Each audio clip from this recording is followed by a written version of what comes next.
From the Opubco studios in Oklahoma City, this is an OU Update with Ryan Aber. I'm Jenny Carlson. Blake Bell had a rough day against Texas in the Cotton Bowl, and Bob Stoops was asked during his weekly press conference, why stick with Blake Bell even when he had been ineffective?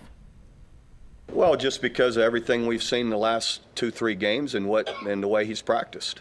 So, and realizing it isn't all on him. It doesn't matter who the quarterback in there. If guys aren't open, guys aren't going to look for the hot read, guys aren't going to protect them, they're not going to have a lot of success either.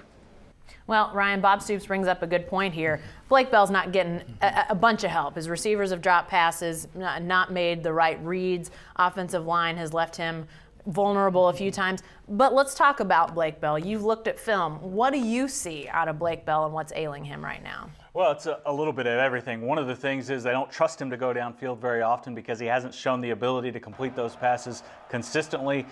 They went downfield 3 or 4 times on Saturday against Texas. They had the Brennan Clay drop in the end zone early on their very first drive. He overshot Sterling Shepard a couple times, made Shepard dive for passes that he wasn't going to catch.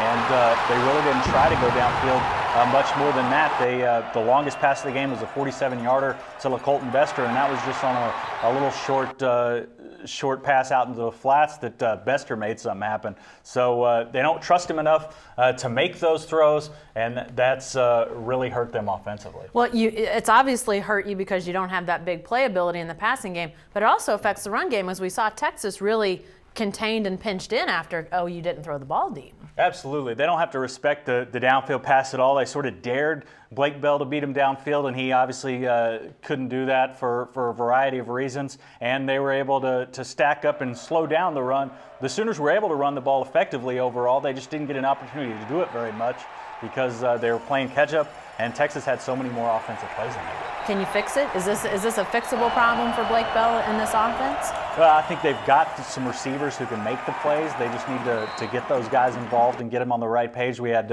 Jazz Reynolds missed a hot route that led to an interception that was returned for a touchdown early in the game. He dropped one late in the game that could have been another touchdown and got OU right back in the game. And so it's not easily fixable because there's so many things that are not quite hitting right now. But they are fixable individually. But I don't think it's going to be a very quick process. All right, thanks, Ryan. Be sure to stay with the best coverage team anywhere at newsok.com and every day in the Oklahoman.